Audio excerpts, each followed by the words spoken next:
बेटों की लाश रख के मैया रो रही है। द्रौपदी द्रौपदी रोए रही और घर के लाश पहुंचवे।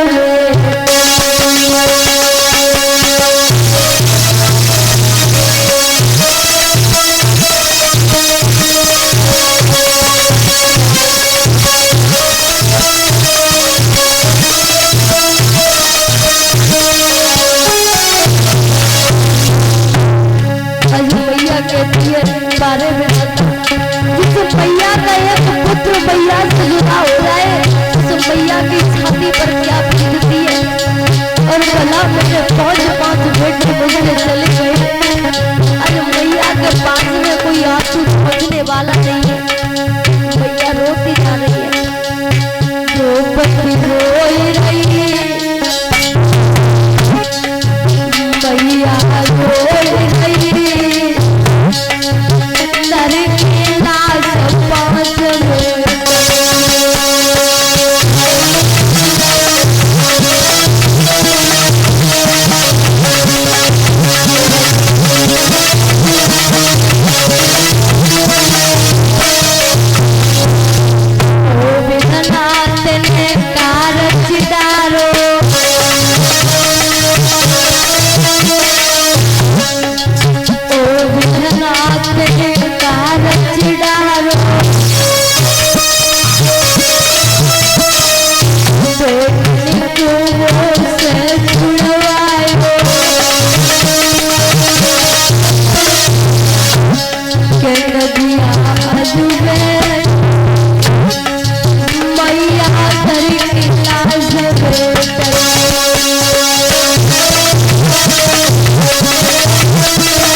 लाश रखे हुए रो रही है। इधर भक्तों अश्वत्थामा जब उन सर को लेकर के जब दुर्योधन के पास में पहुंचा है, दुर्योधन जैसे ही देखा अश्वत्थामा को बड़ा ही खुश हुआ कि मैं 5 पांडवों को न मार सका, अश्वत्थामा 5 को मार आया। आज भक्तों जैसे ही धर्मराज जैसा जैसे पांडव 5 थे, 5 पुत्रों का उनके मिलते जुलते शरीर था, चेहरा था, जैसे ही एक पुत्र का सर को पकड़ा है, आज कहने लगा अश्वत्थामा तूने बड़ा ही अनर्थ कर दिया, तूने मेरे कुल का वंश ही मिटा दिया, तूने ये क्या कर दिया। ये पांडव नहीं है, ये मेरे बेटे ही, तूने मेरे कुल का ही नाश कर दिया। आज भक्तों जैसे ही दुर्योधन ने देखा है, आज एक सर को उठाया तो आज सर को पकड़ते ही सर माटी हो गया। समझ गए ये पांडवों के सर नहीं है। आज कहने लगे अश्वत्थामा तूने ये बहुत ही अनर्थ कर दिया, तूने मेरे कुल का नाश कर दिया। तुझे पता नहीं है ये पांडवों के सर नहीं है, तुझे पता है। आज भक्तों दुर्योधन सोचने लगा ये मैंने क्या कर दिया। आज भक्तों इधर अश्वत्थामा वहां से चलाए लेकिन चैन नहीं। जब भक्तों इधर द्रौपदी तंबुओं में रो रही है, विलाप कर रही है, अर्जुन जैसे ही द्रौपदी के पास में आए, देखा है द्रौपदी विलाप कर रही है, कहने लगे द्रौपदी क्या हुआ और क्यों रो रही है। अरे द्रौपदी कहने लगी अर्जुन क्या तुम्हें दिख नहीं रहा है, ये खून की नदी बह रही है, किसी ने मेरे 5 के 5 बेटों को मार दिया। आज कन्हैया कहने लगे अर्जुन ये किसने किया, आज इसे छोड़ेंगे नहीं, आज अर्जुन और कन्हैया अश्वत्थामा के पीछे जब पीछा करते ही तो आज जैसे ही अश्वत्थामा मिलाए तो आज उसी समय अर्जुन कहने लगे अश्वत्थामा हमें पता नहीं था तू ऐसा कर सकता है, लेकिन आज तू मेरे हाथों जीवित नहीं रहेगा। और बोले जवाब देके बोले कि ओ नीच कमान तान फिर भी और देखूं मैं ताना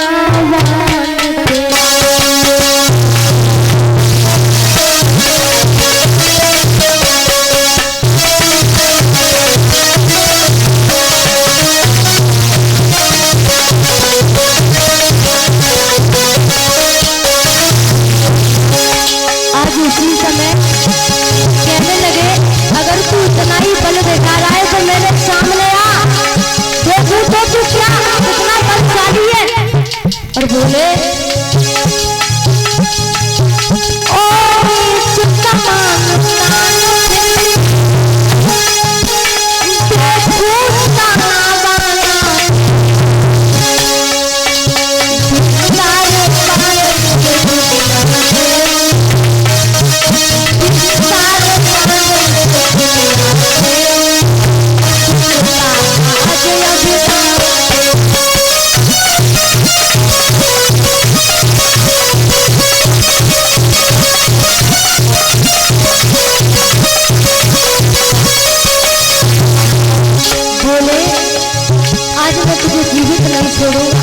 पकड़ाए अश्वत्थामा को द्रौपदी के पास में लाए और बोले द्रौपदी आज सच्ची बदला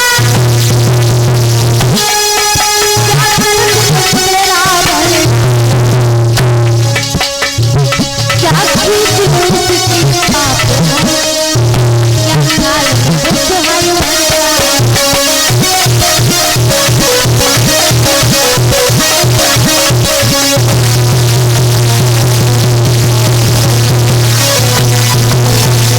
आज अश्वत्थामा को पकड़ करके द्रौपदी के सामने खड़ा कर दिया।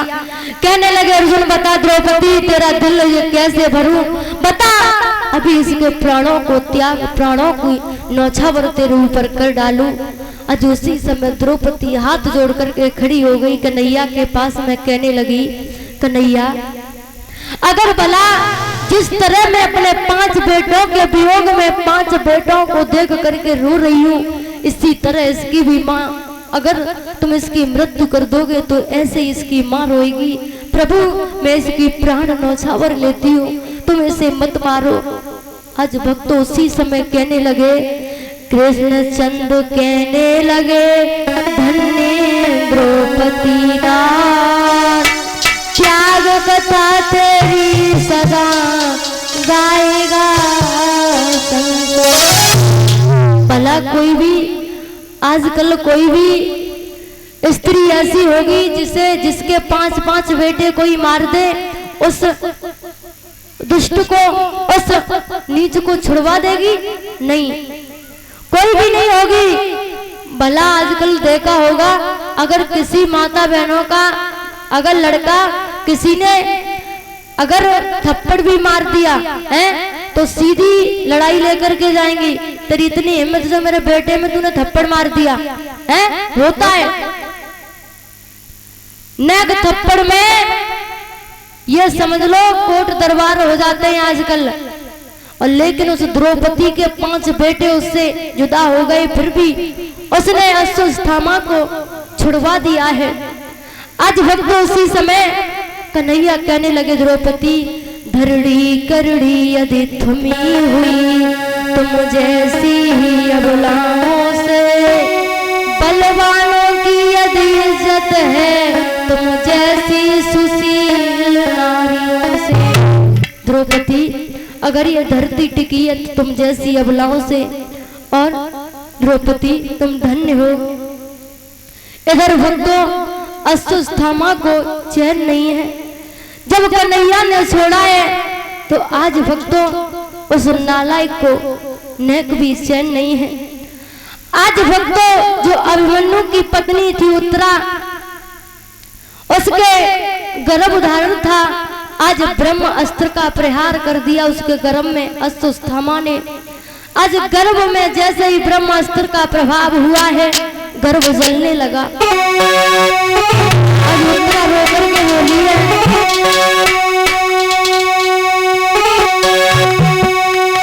आज सभी भक्त बोलेंगे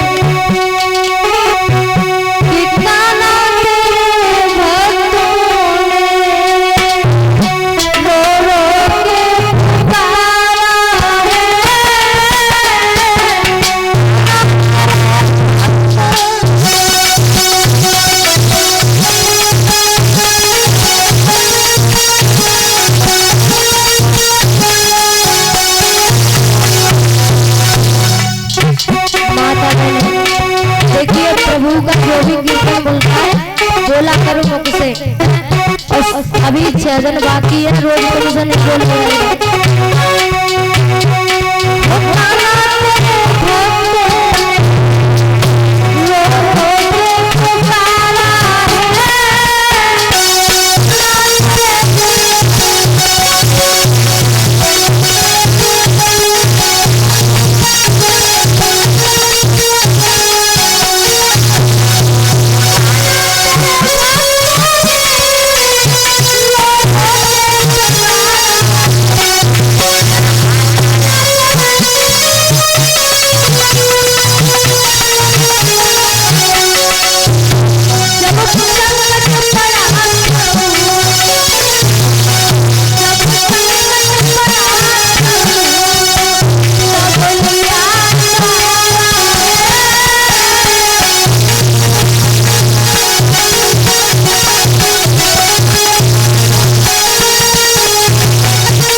जैसे ही प्रभु को याद करने लगी, प्रभु मेरे गर्भ की आप रक्षा करोगे, आप ही रक्षा कर सकते हो।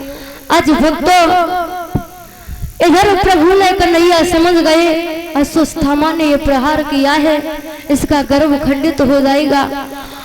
उसी समय भक्तों उत्तरा के गर्भ में अगुदा का रूप धारण करके उत्तरा के गर्भ में प्रवेश कर गए, उत्तरा के गर्भ की रक्षा करने लगे। धीरे धीरे समय व्यतीत होता गया, क्योंकि भक्तों ध्यान रखना, जिस पर होई राम की कृपा पर उसका कोई भी बाल वांका टेढ़ा नहीं कर सकता है। क्योंकि प्रभु ने खुद आकर के उत्तरा के गर्भ की रक्षा की, क्योंकि प्रभु का एक सारा ही होता है कि जहाँ पे कृपा नाम की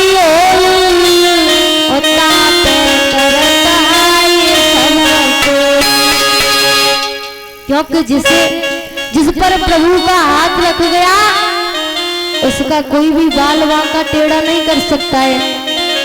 इधर भक्तों धीरे धीरे समय व्यतीत हुआ। 9 मास के बाद में तो उत्तरा के गर्भ से एक बेटे ने जन्म लिया है। जब उस बेटे ने जन्म लिया है तो उसका नामकरण संस्कार किया गया, तो उसका नाम परीक्षित रखा गया। बोलिए परीक्षित महाराज की।